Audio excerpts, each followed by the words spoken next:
ओम शांति।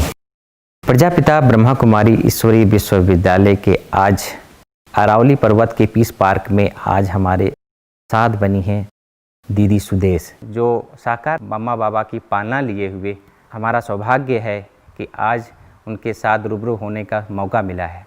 आज उनके जानेंगे कि उनके जीवन में किस प्रकार से उतार चढ़ाव है, कहाँ उनका जन्म हुआ और कैसे वो आज इतनी बड़ी उपलब्धि प्राप्त की और अपने जीवन में दिव्य गुणों की जो मूर्ति हमारी दीदी सुदेश दीदी हैं, आज हम उनसे मुलाकात करवाएंगे। दीदी न सिर्फ भारत में बल्कि विदेशों में भी 100 देशों में जाकर बाबा की सेवाएं की हैं। ऐसे दीदी जो बहुत ही निर्मल, बहुत ही इनोसेंट और बाबा की छत्र छाया में विदेही बनकर रहने वाली दीदी सुदेश। जी हाँ, आपको मुलाकात करवाते हैं दीदी सुदेश से। दीदी ओम शांति। ओम शांति, ओम शांति। ब्रह्मा कुमारी में आने से पहले आपका जन्म कहाँ हुआ था? सिर्फ पार्टीशन से पहले ही जन्म हुआ था। सरगोधा स्थान कहलाता। पाकिस्तान में? पाकिस्तान। ओके। अंतु मैं तो भारत ही कहूँगी कि उस समय वो भारत था। उस समय भारत। कौन सा सन आपका जन्म था? 1942। पढ़ाई लिखाई आपका फिर? 5 साल के थे हम पाकिस्तान से भारत में आए, तो स्टडी भारत में ही किया। बीए तक स्टडी किया भारत में। कहाँ पर? दिल्ली में। दिल्ली में। दिल्ली के आस पास पहले एक स्थान था जिसको हरिद्वार के पास रुड़की स्थान है, तो और एक इंटरनेशनल नेहरू राष्ट्रीय इंटर कॉलेज था, तो इंटर वहाँ किया। ओके। और बीए फिर दिल्ली में आकर के किया। ओके। तो बचपन में भगवान के प्रति आपकी क्या आस्था थी? मैं बहुत छोटी जब थी तो हमारे बालकनी से घर के से वो मंदिर सामने था, तो वहाँ रात को जब आरती होती थी तो वो जो लाइट्स जगती थी तो मुझे लगता था ये लाइट्स डांस कर रही हैं, तो मैं समझती थी कि मैं इन लाइट्स की डांस जा कर के देखूं। अच्छा लगता था। वो आरती घूमती थी ना, तो मुझे लगता था कि ये लाइट्स डांस कर रही हैं। तो फिर मंदिर में जाना शाम को शुरू किया, दिन में आरती करना शुरू किया। मतलब हमारी मदर ग्रैंड मदर लेके जाती थी, तो 9 आरती मुझे बचपन से याद है, अब भी याद है वो जो आरती 9 आरती सीखी। भगवान कौन है इसके पीछे में कुछ अंदर में कुछ? तो बहुत छोटी थी, 3 साल की थी तो 4 साल की थी। अच्छा, उस समय कुछ ऐसा ये था? उस समय तो भगवान कौन है बात नहीं है, वो लाइट अच्छी है और कीर्तन अच्छा सब कुछ करते हैं। तो मैं जब जाती थी मॉर्निंग में भी जाती थी, अच्छा लगता था। वो माताएं गीता पढ़ रही हैं, मैं भी गीता पुस्तक उठा करके, जहाँ कोई उस समय आंगन में खुला होता था, तो वो माताएं जोर से पढ़ती थी, तो मैं कोई माता के पास जा कर के बैठ के, कोई भी माता हो तो वो जोर से पढ़ती थी गीता, तो मैं भी वो कॉपी करती थी। हे अर्जुन, मन बड़ा चंचल है, वायु के समान तेज है, तो मैं भी ऐसे ही पढ़ती थी। मैं पर ये सोचती थी कि ये पेज क्यों नहीं, मेरा पेज तो स्कूल का जो है ना, कायदे का बुक का, वो जल्दी पर चेंज होता है। ए एप्पल, बी बैट, सी कैट, वो तो जल्दी चेंज हो जाता है। ये पेज नहीं चेंज कर रहे, पर मैं कॉपी करती थी उसको, क्योंकि पढ़ना तो नहीं आता था। बहुत सुंदर। दीदी आप कॉलेज? फिर मैं ये बात जो है ना, इंटरेस्ट मेरा कहाँ से हुआ। फिर मैं जब दिन में जाती थी तो वो लोग कीर्तन करते थे, तो कीर्तन करते थे तो वाटर स्प्रिंकल करते हो सब पर। अच्छा। तो कहते थे ये गुलाबासी। हाँ, ये जैसे गुलाबाशी। तो वो हाथ में डाल करके, तो मुझे भी अच्छा लगता था, तो वो मुझे यहाँ बिठा के मेरे हाथ पर वो जल डालते थे और कहते होई वर्षा अमृत दी पीले संगते बुक भर भर के, दिस इज द, ये वर्षा अमृत की है, ये सत्संग वाले पियो इसको जी भर के। मुझे बड़ा आनंद आता था। अभी मुझे समझ में आता है कि वो ज्ञान अमृत है। वो तो वो संस्कार था कि अच्छा लगता। फिर अचानक कि ब्रह्मा कुमारी में कैसे आना हो गया? मैं कॉलेज में जब पढ़ने जाती थी तो हमारा स्कूल, क्योंकि वो जिस शहर में हम आए थे, लड़कियों का स्कूल सिर्फ 8 तक था, 8वीं क्लास तक था। और हमारे घर में एजुकेशन बहुत इम्पोर्टेंट बात थी, यानी लड़कियों को भी पढ़ना है, लड़कों को भी पढ़ना है। ये कब की बात है? ये अर्ली 50s की बात है। तो मैंने अब, क्योंकि लड़कियों का स्कूल सिर्फ 5वीं तक है, तो मैं उसमें पढ़ूं, तो जब तक पढ़ूं तो हमारे एजुकेशन जो है ज़्यादा लेवल की नहीं होगी। तो ताकि मेरी एजुकेशन जो है वो अच्छी हो सके, तो दादी ने कहा कि तुम तो नहीं पढ़ सकोगी। क्यों? कि तुम तो 8वीं तक ही पढ़ोगी बस। मैंने कहा नहीं, मैं तो पूरा बहुत पढ़ूंगी। तो कहा कि कहाँ जाओगी, तो स्कूल ही नहीं है। बचपन से आपकी पढ़ने की इच्छा बहुत थी। जी जी। तो फिर हमारे ब्रदर ने कहा कि अगर तुमको पढ़ना है तो फिर एक साल में 2 क्लासेस करो, हम ट्यूशन रख के देंगे, मैं खुद पढ़ाऊँगा। तो मैंने तीसरी और चौथी, 5वीं 6वीं 7वीं 8वीं 3 साल में 6 क्लासेस की। अच्छा। और बॉयज़ स्कूल में ज्वाइन किया जहाँ मेरे भाई पढ़ते थे। वो 5 किलोमीटर दूर था। तो वहाँ गर्ल्स नहीं थे? गर्ल्स स्कूल था, स्कूल ही नहीं था ना, स्कूल ही नहीं था। अच्छा। 600 बॉयज़ और 10 कुमारियाँ। सिर्फ 10 कुमारी? सिर्फ 10 लड़कियाँ थी। वो भी जो 3 जो थे वो वहाँ के जो मेयर की 2 लड़कियाँ थी, हेड पोस्ट मास्टर की लड़की थी। जी जी जी। वहाँ के जो मेन व्यक्ति थे उनकी लड़कियाँ थी।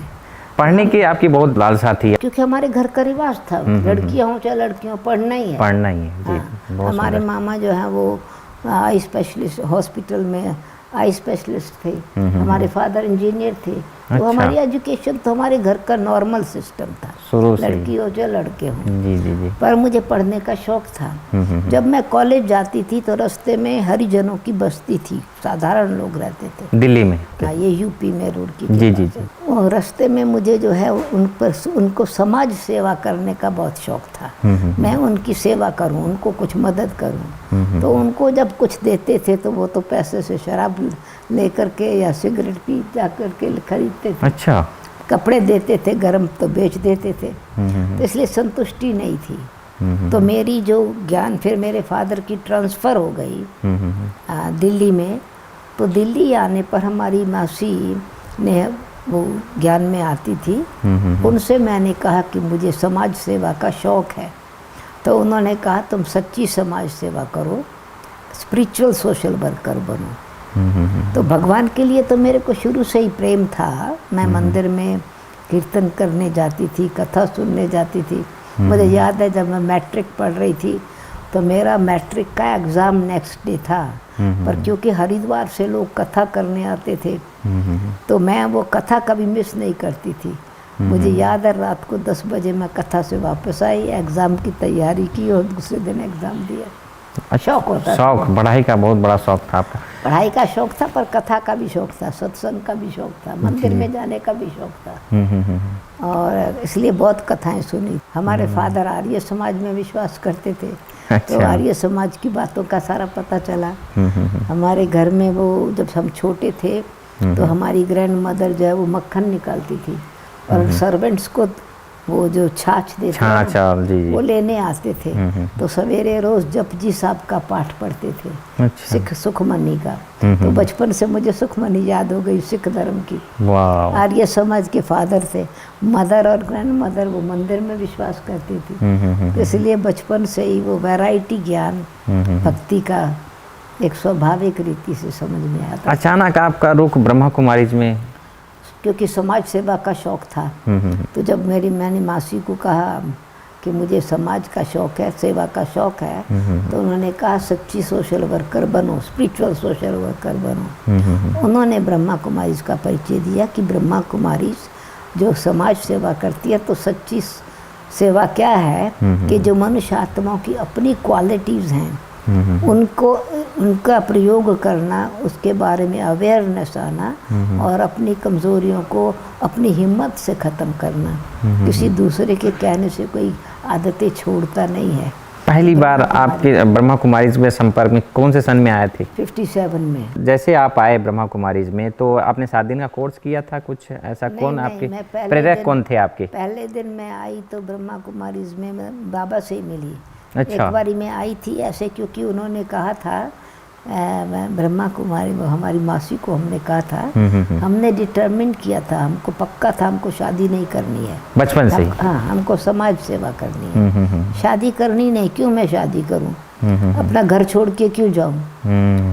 गहने चाहिए, कपड़े चाहिए, वो तो हमारे पास हैं। हमको कपड़े की कमी नहीं थी, सुंदर कपड़े चाहिए तो ले लो। हाँ। गहने हमारे पास थे ही थे। हम फिर अपना घर छोड़ के क्यों जावें? तो हमको इतना ही पता था शादी माना घर छोड़ के जाना है। जी जी। हम क्यों जावे? और आप जाना नहीं चाहती? हम क्यों जावे अपने भाई बहनों को छोड़ के? इतनी समझ थी। फिर जो है समझ में आया तो समझा मैं स्वतंत्र रहूं, मैं क्यों बंधन में पड़ूं। जी जी। मुझे याद है मैं 13 साल की थी, मैंने ग्रैंड मदर को कहा मुझे शादी नहीं करनी है। तब तक तो मैं लड़कों के स्कूल में पढ़ती थी, ऑलरेडी मैंने मैट्रिक कर लिया था। जी जी जी। मैंने 13 साल की उम्र में मैट्रिक की है। 13 साल की उम्र में? हाँ, क्योंकि मैंने 6 क्लासेस की 3 साल में। फिर लॉ पास हुआ उसी साल की, 15 साल से पहले मैट्रिक नहीं कर सकते, पर मैंने तो ऑलरेडी एग्ज़ाम दे लिया था। समाज सेवा में और पढ़ाई में रुचि थी और परमात्मा में भी रुचि थी। तो मैंने जब कहा तो हमारी माँ से, हमारी मदर ने, ग्रैंड मदर ने कहा लड़कियाँ नहीं कहती है शादी नहीं करनी है। मैंने कहा जब मेरा भाई कहता है शादी नहीं करनी है तो मैं भी तो कह सकती हूँ। तो मुझे ये था कि मुझे समाज सेवा का शौक़ था। तो फिर जब मैंने ब्रह्मा मासी को बोला कि मुझे सेवा करनी है, परंतु मुझे अपने में नाज था, मुझे अपने कैरेक्टर पर। अब मजाल है किसी लड़के की हिम्मत हो जो हमको आके कुछ बोल सके। अच्छा, बचपन से ही आप बहुत स्ट्रिक्ट थी आप? जी, स्ट्रिक्ट थी मैं। जी जी। तो मैं फिर जो है मेरे को मासी ने कहा कि ब्रह्मा कुमारियों के पास इतनी रूहानियत की ताकत है, पवित्रता और दिव्यता उनकी दृष्टि में है, जिसको वो देखती है ना वही उसके अंदर ही प्रेरणा आती है मैं भी ऐसा पवित्र बनूं। तो वो मुझे लग गई बात। मैंने कहा मैं ऐसी ब्रह्मा कुमारी बनूं, मैं जिसको दृष्टि दूं वही पवित्र बन जावे। तो फिर मैं ब्रह्मा कुमारियों के मंदिर में, इसलिए आश्रम में इसलिए जा गई थी। जी जी। तो उस समय तो कुछ ऐसे ही 2 मिनट। पहली बार आप रुड़की सेंटर पे गई? रुड़की सेंटर नहीं था, दिल्ली रजौरी गार्डन। अच्छा, वहाँ गए आप? तो वहाँ कौन? दिल्ली में ट्रांसफर हो गए थे ना हमारे पास। अच्छा। फिर दिल्ली में तो रोजरी गार्डन में आप जब गए वहाँ सेंटर पे ब्रह्मा कुमारी, प्रकाशमणि दादी जी वहाँ थी? परंतु इतने बातचीत नहीं हुई, सिर्फ 2 मिनट ठहर करके देख के आ गए थे। अच्छा। बाबा से हमारा जन्म हुआ। फिर जब बाबा आए तो दिल्ली में जी जी, तो हमको हमारी कॉलेज फ्रेंड ने निमंत्रण दिया, हमारी मासी ने भी निमंत्रण दिया। तो मैं ब्रह्मा बाबा से मिली और उस समय जो बाबा से लाइट दिखाई पड़ी और बाबा का जो स्वरूप ऐसा जैसे बॉडी है ही नहीं लाइट की, ट्रांसपेरेंट लाइट थी। उस एक्सपीरियंस से मुझे इंटरेस्ट हुआ कि ये लाइट कहाँ से आई। ये कब की बात है? ये 57 की। तो आपने फिर उस समय क्या डिसाइड किया अपनी लाइफ में? नहीं, तो मुझे ये विश्वास नहीं हुआ ना कि लाइट कहाँ से आई, क्योंकि अच्छा। ये तो बहुत इंटरेस्टिंग एक्सपीरियंस था कि मैं बाबा को सामने देख रही हूँ तो लाइट नज़र आ रही है। और फिर मैंने अपने आप को पिंच किया कि मैं जाग रही हूँ। फिर मैंने स्थान चेंज किया कि ये तो प्रकाश सूर्य, छत पर क्लास था। अच्छा। सितंबर महीना था, छत पर क्लास था, तो मैंने समझा सूर्य का प्रभाव है पर ऐसा एक्शन पर पड़ रहा है। पर जगह चेंज की तो भी वही। तो फिर आंखें बंद करती थी तो जैसे चंद्रमा की शीतलता मेरे अराउंड है, चंद्रमा की लाइट है। आंखें खोलती थी तो बाबा की बॉडी लाइट वाली नज़र आती थी। तो वो ऐसा ही एक्सपीरियंस था जैसे बहुत गर्मी का मौसम होता है और पसीना आ रहा हो, तो ऐसा ठंडा हवा का झोंका लगे ना तो सारी बॉडी में सिरहन पैदा हो। जी, जी। ऐसे अंदर की खुशी इतनी थी वो जो रूप देखा। तो फिर जो है वो फीलिंग थी एक जॉयफुल, ब्लिसफुल, आनंद की फीलिंग थी। तो मुझे फिर आया कि पता नहीं ये ब्रह्मा, ये कोई दादाजी, ये महात्मा गुरु, मैं तो गुरु समझा था ना उस समय, ये ब्रह्मा है, ब्रह्मा कुमारी इसके गुरुज हैं, बस ये पता था। एक साधारण मानव होंगे इस प्रकार से। हाँ। जी। तो फिर मैंने समझा ये कोई जादू तो नहीं कर रहे हैं। तो जैसे ही ये मुझे आया कि जादू कर रहे हैं, कुछ हो ना जावे मुझे, तो हमारी लौकिक मदर भी साथ में गई थी। मैं ढूंढने लगी कि हमारी मदर कहाँ बैठी है। अच्छा। तो जब जैसे इस भान में आई वो जो एक्सपीरियंस था वो गुम हो गया। अच्छा। फिर मैंने वो जो फीलिंग थी वो चेंज हो गई है। फिर ब्रह्मा बाबा की बॉडी लाइट वाली बॉडी नहीं दिखाई पड़ी, फिर साधारण दिखाई पड़ा। तो थोड़ा समय का वो साक्षात्कार था, क्योंकि वो मेरे अंदर ये जादू ना कर ले, ये क्या कर रहे हैं, मैं अपने भान में आ गई। थोड़ा सा जागृत थे, देखते हैं तो जादू कर सकते हैं। जी जी जी। तो फिर मैंने कॉलेज में अपनी फ्रेंड से पूछा तो उसने कहा कि परमात्मा शिव में प्रवेश करते हैं, परमात्मा बोल रहे थे। मैंने कहा नहीं, भगवान की आकाशवाणी तो नहीं थी, क्योंकि बरसात नहीं थी, बिजली नहीं चमक रही थी। जी जी। तो उसने कहा कि भगवान आवे तो बिजली थोड़ी चमकाएंगे। सही भगवान बात है। अगर बिजली का गड़गड़ाहट हो तो उनकी बात कौन सुनेगा। भगवान तो हमारे पिता हैं। तो उन्होंने बहुत प्यार से मेरे को समझाया, हमारी फ्रेंड ने, परमात्मा निराकार है। तो अब निराकार हैं तो वो फिर वो तो मनुष्य थे जिनके कारण ही उनमें परमात्मा प्रवेश करते हैं। तो परमात्मा ऑलमाइटी ऐसा परमात्मा, माने एक आपकी फ्रेंड और दूसरे आपकी मासी, ये दोनों पहले ब्रह्मा कुमारी संपर्क में थे जी। उनके द्वारा ही आप ब्रह्मा कुमारी संपर्क में आए। कैसे आपने डिसाइड कर लिया कि मुझे यही लाइफ जीना है? तो फिर मुझे क्यूरोसिटी हुई ना, वो लाइट कहाँ से आती है। अच्छा। फिर मैं कॉलेज से आती थी रोज, धीरे धीरे ऐसे मुझे पहचान मिली।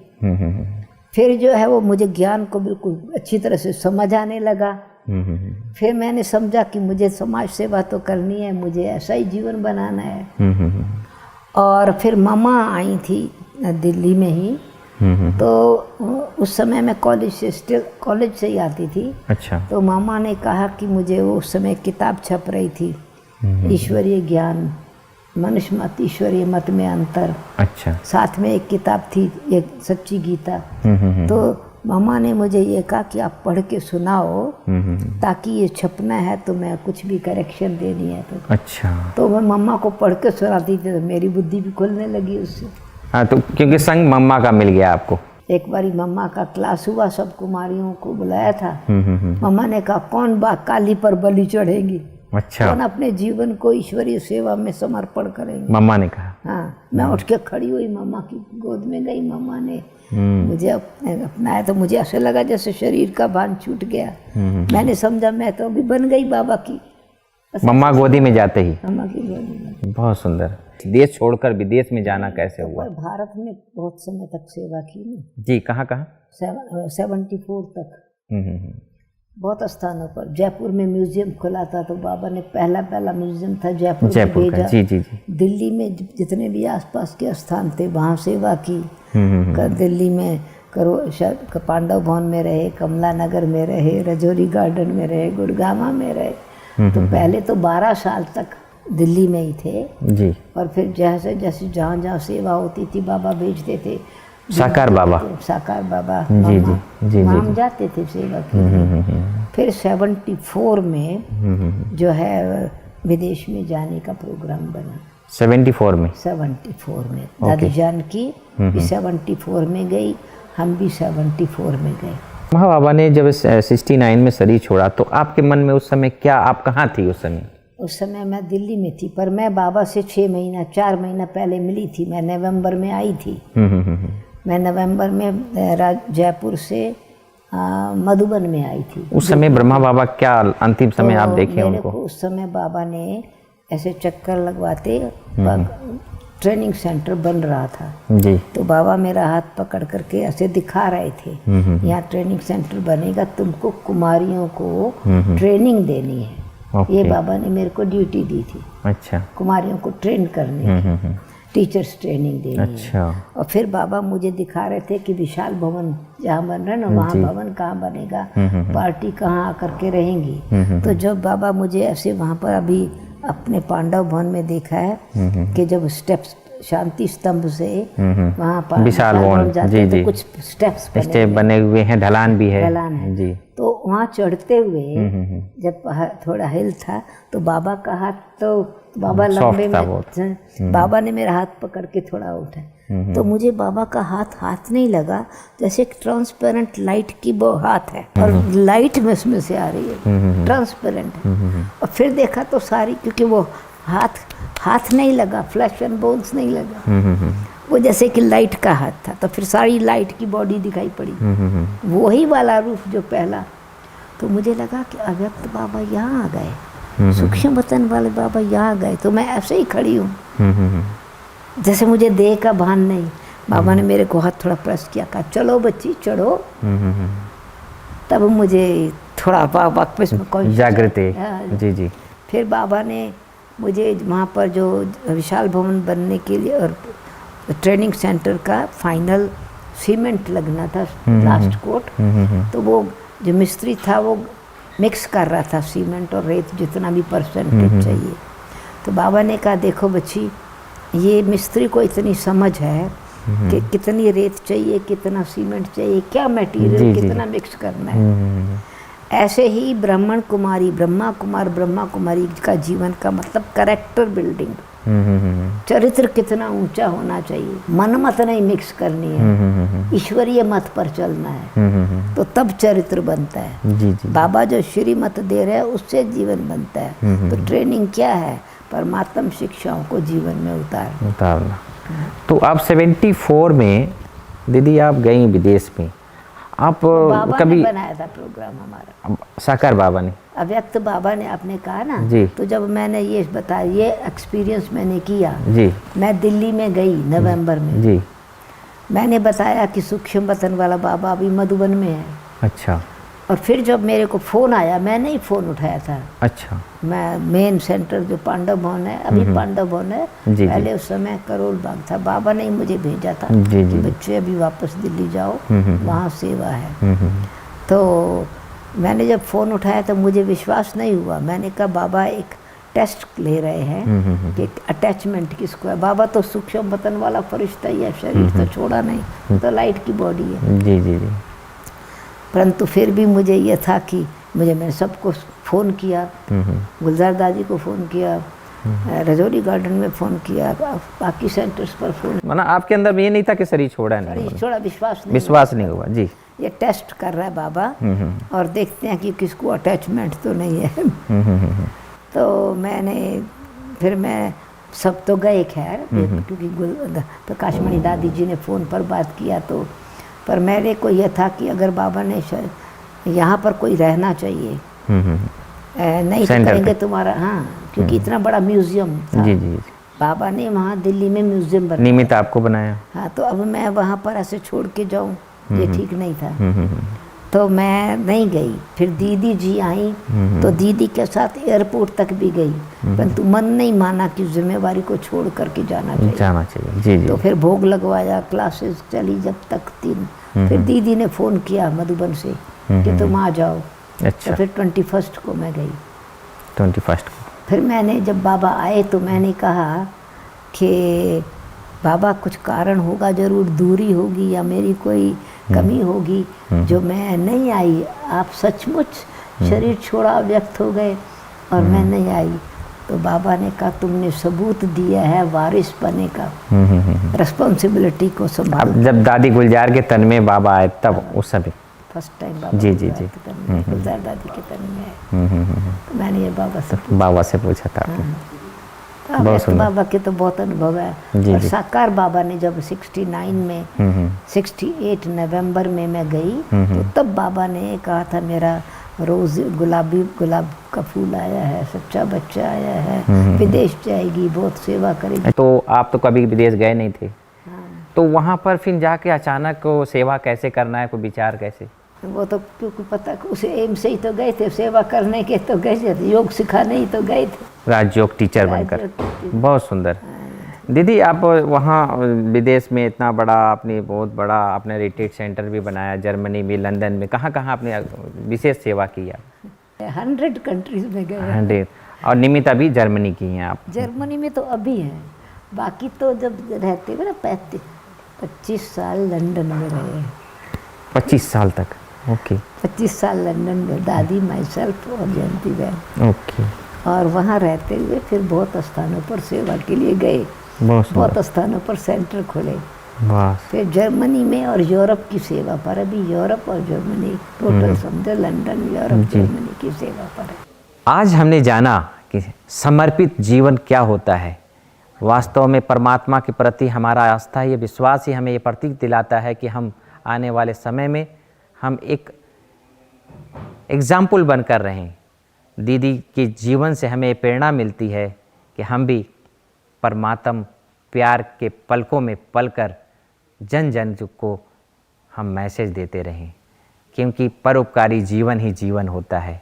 अपनों लिए जीना कोई जीना नहीं है, हम दूसरों के लिए जिए।